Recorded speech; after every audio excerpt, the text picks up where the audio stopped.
that this is continuing phenomenally. The Dalai Lama, one of the world's greatest transformational leaders, he is a leader cast in a totally different mold.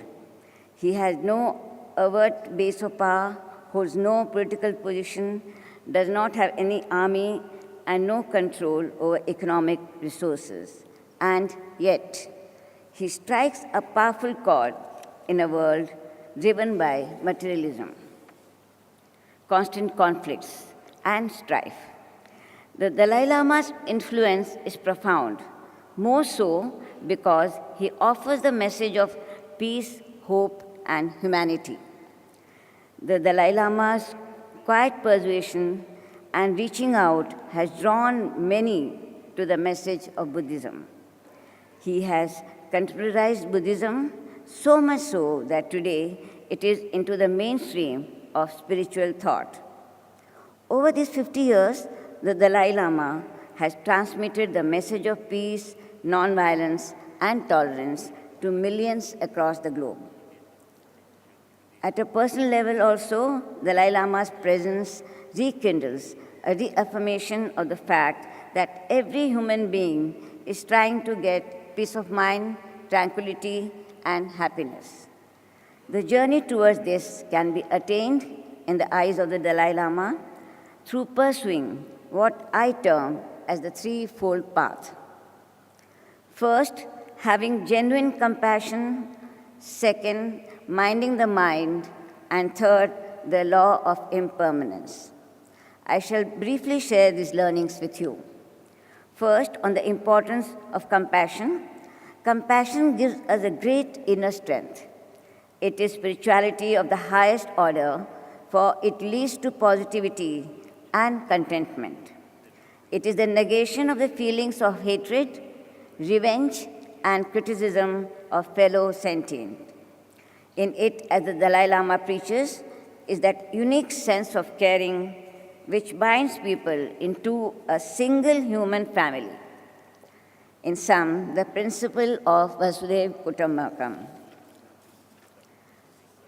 I move on now to the second major learning, which is the minding the mind. The mind can sway you. It can manipulate you. It can control you completely. The Dalai Lama's teaching focus on the Buddha as an instrument of keeping the mind always in a good frame. He emphasizes that we must not let the storms of heart blanket the sun in the mind. Instead, we must learn to mold our mind, never regretting the past and taking forward its lessons into future. From this flows the third important learning, which is the fundamental law of impermanence. This encapsulates the sequence of birth and death and the illusory reality of worldly existence, Maya, as you all know. The transitory nature of all phenomenon, nothing is forever. The lesson here is life is a river and go with the flow. This is the sum of the threefold path which I have gleaned from the teachings of His Holiness.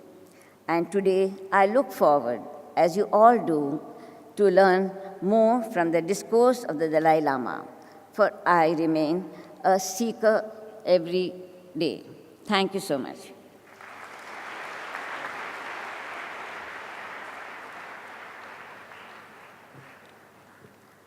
Thank you, Madam, for reiterating once again the teachings of His Holiness.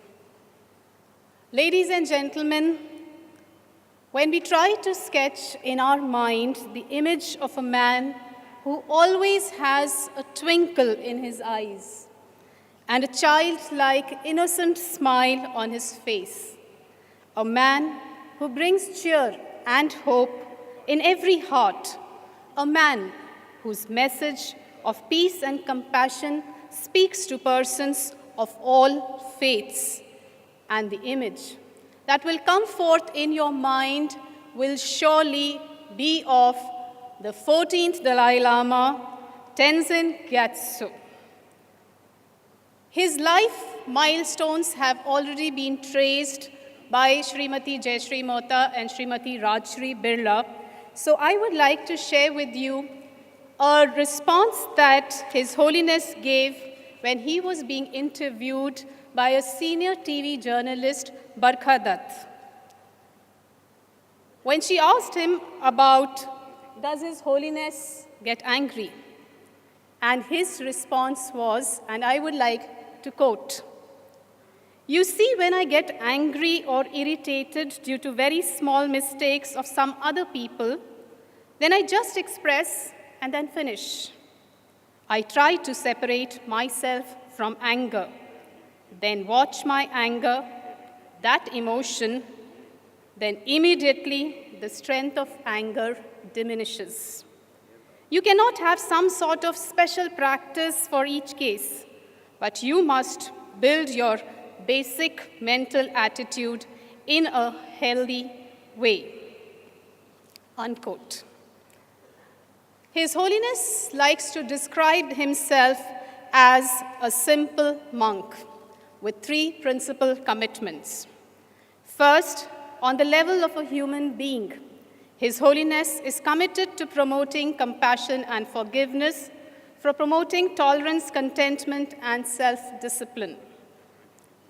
Second, on the level of a religious practitioner, His Holiness is committed to promoting religious harmony and understanding among the world's major religious traditions.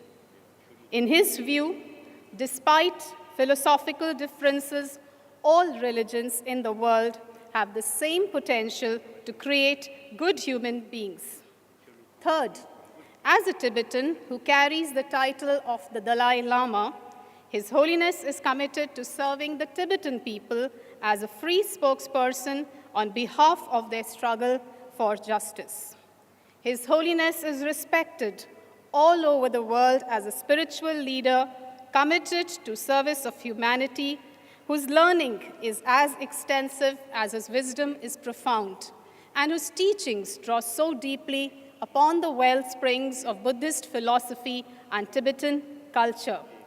Ladies and gentlemen, it is an absolute honor for me to now invite the world's most respected and, more importantly, the most loved political and spiritual leader, His Holiness, the 14th Dalai Lama, to deliver his message on success and happiness.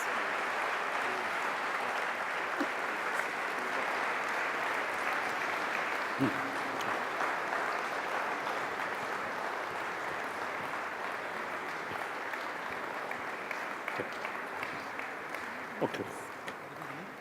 I think not necessary.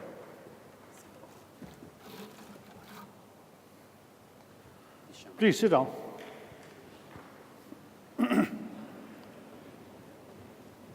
Yes, okay. Without that, I can't.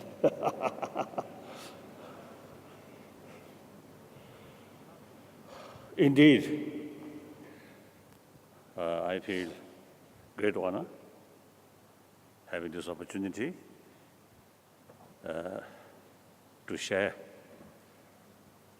some of my views and experiences to another human brothers, sisters.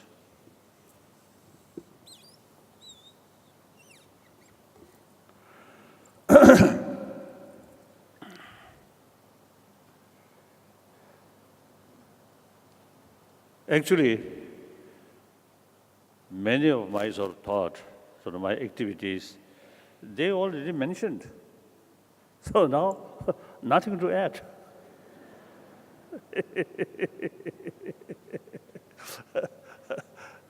However, usually I do not sort of much pay attention about sort of the ranks or position like that, because I always consider human brothers, sisters. I myself, you see, consider another human being. And also, whenever I meet people, I always feel, oh, another human being. Not much differences. But however, when I enter, you see, this place, You see, the people refer someone, they build sort of a family member or something. Then also Jayaprakash Narayan, isn't it? Jayaprakash Narayan. Jayaprakash. JP God. JB. JP God is the founder of JP God. Oh, right. I think then I made mistake.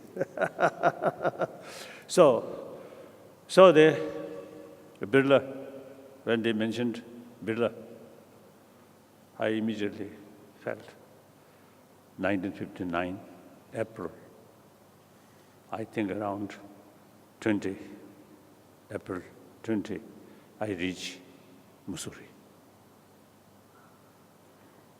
After a long journey, when I reached Birla House is at Mussoorie, I think a few days, a long journey by train. So when I reached Mussoorie, sitting on comfortable bed, still I feel jadak, that kind of feeling.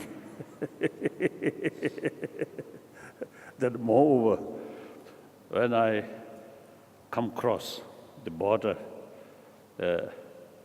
Kansamani, just before that, I sort of developed Karsati means share. Share, another share, diarrhea. Some kind of diarrhea. So that also, you see, weakened my body. So quite sort of weak body, sort of the body level.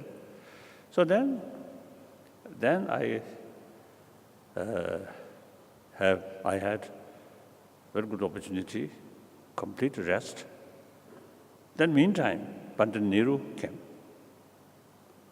I think fourth week, April. I think 23rd or 24th, Pandit Nehru came.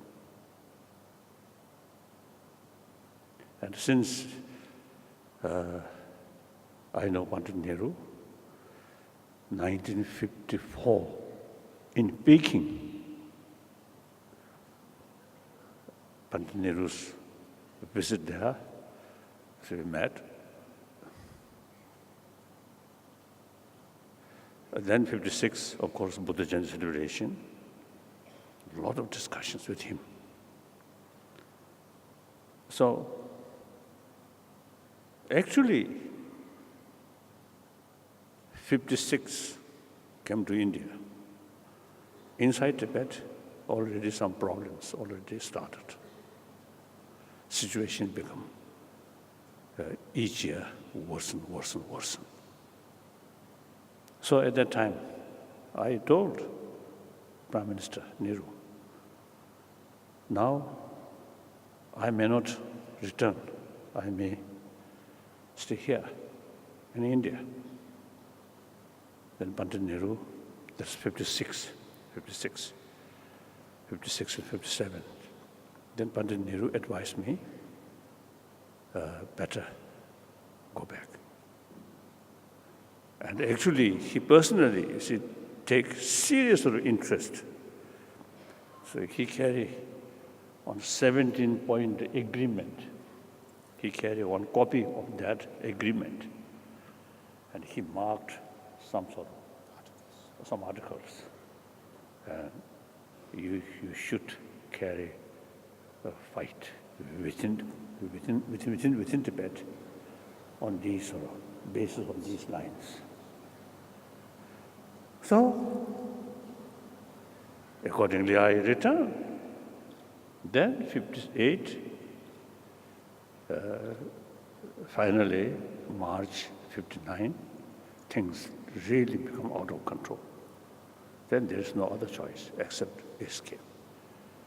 So, Pandit Nehru really showing some kind of his own sort of part of his own responsibility. So he's really showing me genuine interest and sympathy. So like that. So So that's Kazakh. At the Buddha house. I remember the room, a chair, like that. So, Birla family. I was told, I received one photo, the quite young gentleman and I think another lady in the center, my picture. Everyone quite young. Now I was told that gentleman, 93.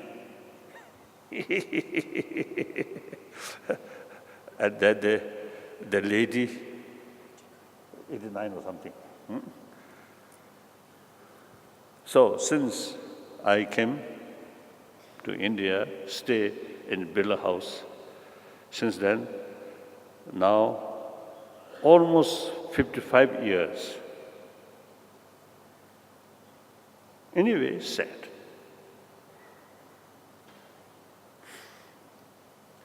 Lost one's own home. But we found new, bigger home. That's India. Psychologically, very close with this country. All our knowledge come from India, particularly from Nalanda. So, emotionally, very, very close with this country. Then come here, the political asylum, but government of India, you see, take care. That's me personally. So usually I telling, I'm refugee, homeless person. However, I'm longest guest of Indian government.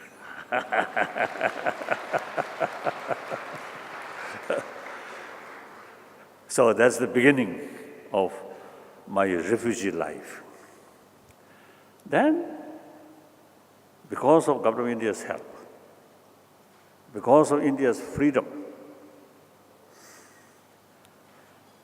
the refugee life, during refugee life, I learned many things. Firstly, although I myself, you see, trained about ancient Indian thought, that's non-violence, ahimsa, from childhood. Then live this country. Basically, the concept, I think 1,000-year-old India's concept of ahimsa, still very much alive. Look, over 60 years since India